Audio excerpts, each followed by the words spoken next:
నమస్కారం, నా పేరు బాలా. బీసీఎన్ న్యూస్ కి స్వాగతం. ముందుగా ముఖ్యాంశాలు. ఢిల్లీలో కేంద్ర ఆర్థిక మంత్రి నిర్మలా సీతారామన్తో సీఎం చంద్రబాబు భేటీ.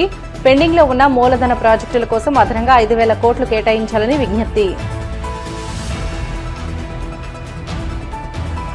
రాష్ట్రంలో వృద్ధులు, దివ్యాంగులకు ఇస్తున్న పెన్షన్లలో భారీ కోత పెట్టేందుకు కూటమి ప్రభుత్వం సిద్దమైంది. మండిపడ్డ వైసీపీ మాజీ ఎంపీ అనంత వెంకట్రామిరెడ్డి. వాడివేడిగా సాగిన జీవీఎంసీ కౌన్సిల్ సమావేశం. స్టీల్ ప్లాంట్ ప్రైవేటీకరణ, కోడి వ్యర్థాల అక్రమ తరలింపు, టీడీఆర్ల జారీపై సుదీర్ఘ చర్చ. గోవింద నామస్మరణతో మార్మోగిన కోనసీమ తిరుమల. వాడపల్లి వెంకన్న దర్శనానికి పోటెత్తిన భక్తజనం. ముఖ్యమంత్రి చంద్రబాబు ఢిల్లీ పర్యటనలో భాగంగా కేంద్ర ఆర్థిక శాఖ మంత్రి నిర్మలా సీతారామన్తో సమావేశమయ్యారు. రాష్ట్రంలో పెండింగ్ లో ఉన్న కీలక ప్రాజెక్టులను పూర్తి చేసేందుకు అదనంగా 5,000 కోట్ల ఆర్థిక సహాయం అందించాలని కోరారు. ఈ మేరకు ఆయన ఒక వినతి పత్రాన్ని సమర్పించారు. రాష్ట్రాల మూలధన పెట్టుబడుల కోసం కేంద్రం అందిస్తున్న ప్రత్యేక సహాయ పథకం కింద ఈ నిధులను కేటాయించాలని చంద్రబాబు తన వినతి పత్రంలో పేర్కొన్నారు. గతంలో ఇదే పథకం ద్వారా ఆంధ్రప్రదేశ్ కు 2,010 కోట్లు మంజూరైన విషయాన్ని ఆయన గుర్తు చేశారు. ప్రస్తుతం రాష్ట్రంలో నిలిచిపోయిన ప్రాజెక్టులను తిరిగి ప్రారంభించి అభివృద్ది పనులను వేగవంతం చేయడానికి ఈ అదనపు నిధులు అత్యవసరమని ఆయన వివరించారు. రాష్ట్రంలో వృద్ధులు, దివ్యాంగులకు ఇస్తున్న పెన్షన్లలో భారీ కోత పెట్టేందుకు సీఎం చంద్రబాబు నేతృత్వంలోని కూటమి ప్రభుత్వం సిద్దమైందని మాజీ ఎంపీ, వైసీపీ అనంతపురం జిల్లా అధ్యక్షుడు అనంత వెంకట్రామిరెడ్డి మండిపడ్డారు.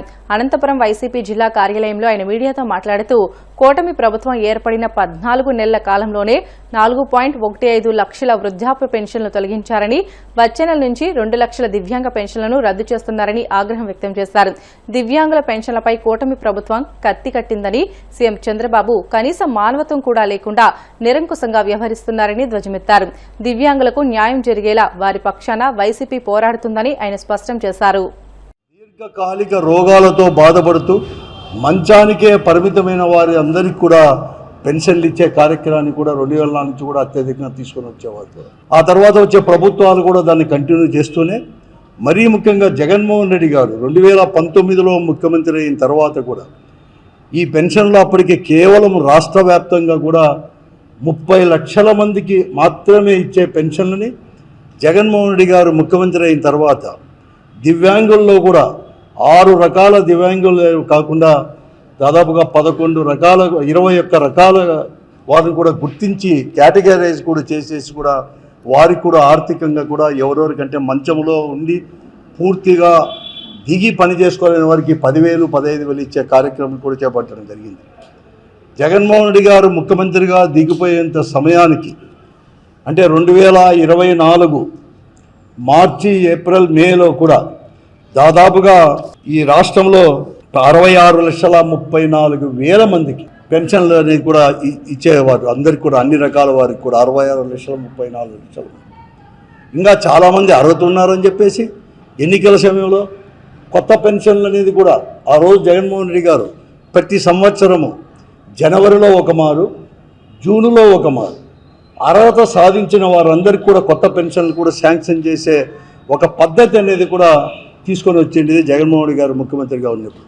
ఎన్నికల సమయంలో ఈ కూటమి ప్రభుత్వంలో ఉండే భాగస్వాములు 3 పార్టీలు కూడా కలిపి అంతకంటే పెద్ద ఎత్తున సంక్షేమం ఇస్తామని చెప్పేసి 3,000 రూపాయలు ఇస్తున్న పెన్షన్ని 4,000 రూపాయలు కూడా చేస్తామని, అలాగే వికలాంగులకు అంటే దివ్యాంగులకు అందరికి కూడా 6,000, 10,000, 15,000 కేటరైజ్ కూడా చేసేసి కూడా ఇస్తామని చెప్పేసి కూడా చెప్పి కొత్త పెన్షన్లు అర్హత ఉన్న వారందరికీ కూడా ఇస్తాము, చాలామంది అర్హత ఉన్నా కూడా జగన్మోహన్ రెడ్డి గారి యొక్క ప్రభుత్వం ఇవ్వలేదని చెప్పేసి పెద్ద ఎత్తున ప్రచారం చేసి వారి యొక్క ప్రజల యొక్క విశ్వాసాన్ని చూరుకొని కూటమి ప్రభుత్వం కూడా అధికారంలోకి రావడం జరిగింది.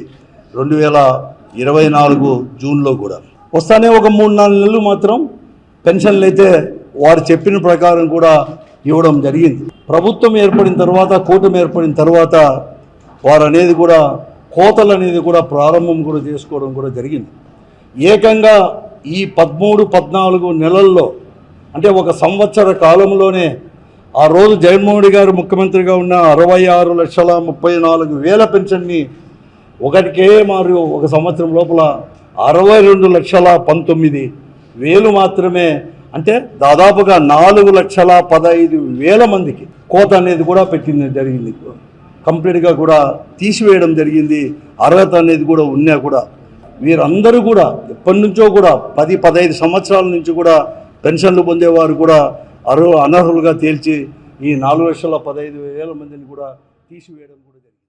స్టీల్ ప్లాంట్ ప్రైవేటీకరణ, కోడి వ్యర్థాల అక్రమ తరలింపు, సేకరణ సహా పలు అంశాలపై జరిగిన జీవీఎంసీ కౌన్సిల్ సమావేశంలో వాడివేడి చర్చ జరిగింది. ఈ క్రమంలో ఉక్కు కర్మాగారం ప్రైవేటీకరణకు వ్యతిరేకంగా కౌన్సిల్ తీర్మానం చేసింది. మేయర్ పీలా శ్రీనివాసరావు అధ్యక్షతన ఉదయం 11 గంటలకు ప్రారంభమైన కౌన్సిల్ సమావేశం రాత్రి 9 గంటల వరకు కొనసాగింది. ఈ సందర్భంగా ప్రధాన అజెండాలో 84 అంశాలు, టేబుల్ అజెండాలో 67 అంశాలను పొందుపరచగా 3 మినహా మిగిలిన 148 అంశాలను కౌన్సిల్ ఆమోదించింది. స్టీల్ ప్లాంట్ ఏకగ్రహం కాదండి. బీజేపీ, జనసేన, తెలుగుదేశం ప్రభుత్వం ప్రజలకి, ఎంప్లాయీస్ కి కట్టుబడి అపోజిషన్ గవర్నమెంట్లే మేము తీర్మానం ఇచ్చాం. మా ప్రభుత్వం వస్తాడు, మా ప్రభుత్వం కట్టుబడి ఉంది, స్టీల్ ప్లాంట్ ని ప్రైవేటీకరణ చెయ్యము. దాని ద్వారాగా సెంట్రల్ గవర్నమెంట్ ఒప్పించి రాష్ట్ర ముఖ్యమంత్రి వర్యులు నారా చంద్రబాబు నాయుడు గారు నాయకత్వంలో ఈవేళ ఫైనల్స్ గా ఆదుకునే బాధ్యత తీసుకున్నాం. దాంట్లో భాగంగా కొంతమంది అధికారులు కంపెనీ సక్రమంగా నడాలంటే సెంట్రల్ గవర్నమెంట్ ఆదేశాల మేరకు స్టీల్ ప్లాంట్ రన్ అవుతుంది. ఇది రాష్ట్ర ప్రభుత్వం కాదు. దానికి అనుకూలంగా మోడీ గారి దగ్గర నుంచి ఒప్పించి చంద్రబాబు నాయుడు గారు తీసుకునే నిర్ణయం చిన్న నిర్ణయం కాదండి. గతంలో ఇది కూడా రోసయ్య గారి ప్రభుత్వంలో అప్పుల్లో ఈ స్టీల్ ప్లాంట్ లాస్లోకి వెళ్తే పక్కదోవలు పెడితే దాన్ని కాపాడింది నారా చంద్రబాబు నాయుడు గారి నాయకత్వమే. మరలా ఇప్పుడు కూడా స్టీల్ ప్లాంట్ సక్రమంగా రన్ అవ్వాలంటే కొంతమంది దళారులు ఉండకూడదని, ఆ దళారుల ద్వారాగా స్టీల్ ప్లాంట్కి అన్యాయం జరుగుతుందని ఒక యూనియన్ కానీ ఒక వ్యక్తి కానీ ఇచ్చే నిర్ణయం ఎలాగలంటే మన స్టీల్ ప్లాంట్ మనం కాపాడుకుండాలి, మన స్టీల్ ప్లాంట్లో చేస్తున్న వర్కరు అన్ని విధాలుగా బాగుండాలి, గతంలో ఏదైతే ఉద్యోగాలు ఇస్తారన్నామో వాళ్ళందరికీ ఉద్యోగాలు రావాలంటే ఉత్పత్తిని పెంచాలి. దాంట్లో భాగంగా కొన్ని నిర్ణయాలు తీసుకుంటే కొంతమందికి నచ్చలే. నేను ఒకటే చెప్తున్నాను కమ్యూనిస్టు పెద్దలకు, స్టీల్ ప్లాంట్ ఆపేస్తాదని ఆ ప్రభుత్వాలు ఉంటాడు మాతోడే ధర్నాలు చేశారు. ఇప్పుడు స్టీల్ ప్లాంట్ రన్ చేయనందుకు ఉమ్మడి ప్రభుత్వం తీసుకుంటే దానికి రివర్స్గా ధర్నాలు చేస్తున్నారు. స్టీల్ ప్లాంట్ బాగున్నందుకు ధర్నా చేస్తున్నారా, స్టీల్ ప్లాంట్ పాడు చేయనందుకు ధర్నా చేస్తున్నారా? ఇప్పటికే ఆ నియోజకవర్గ ఎమ్మెల్యే గారు పల్లా శ్రీని గారు ఏవైనా వర్కర్లకు ఇబ్బంది వస్తే కాపాడే బాధ్యత ఈ నియోజకవర్గంలో ఒక ఎమ్మెల్యేగా నాకు ఉంది, నా దృష్టికి రమ్మంటే ప్రసవాదారికి ఇస్తున్నారు. ఈరోజు కూడా చూశారు, కౌన్సిల్కి నల్ల బ్యాగ్జీలు పెట్టుకొని వచ్చారు. రావడం తప్పులేదు, ఎవరి నిరసనలు తెలియజేయచ్చు. ఏ అంశాల మీద వచ్చారంటే అంశాలు లేవండి ఆ దగ్గర, ఏదో ధర్నా చేస్తున్నాం ఫోటో. కోనసీమ తిరుమలగా వర్ధిల్లుతున్న వాడపల్లి శ్రీ వెంకటేశ్వర స్వామి ఆలయం భక్తులతో కిటకిటలాడుతుంది. శనివారం స్వామికి ప్రీతికరమైన రోజు సందర్భంగా ఆలయంలో ప్రత్యేక పూజలు నిర్వహించారు. స్వామివారి దర్శనానికి వచ్చిన భక్తులకు ఎలాంటి ఇబ్బందులు తలెత్తకుండా ప్రత్యేక ఏర్పాట్లు చేసినట్లు ఆలయ అధికారులు తెలియజేశారు. భక్తులు అధిక సంఖ్యలో హాజరై స్వామిని దర్శించుకుని మొక్కులు చెల్లించుకున్నారు.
బ్రిటన్లో షార్ట్ బ్రేక్ తీసుకుందాం. స్టివితాజ్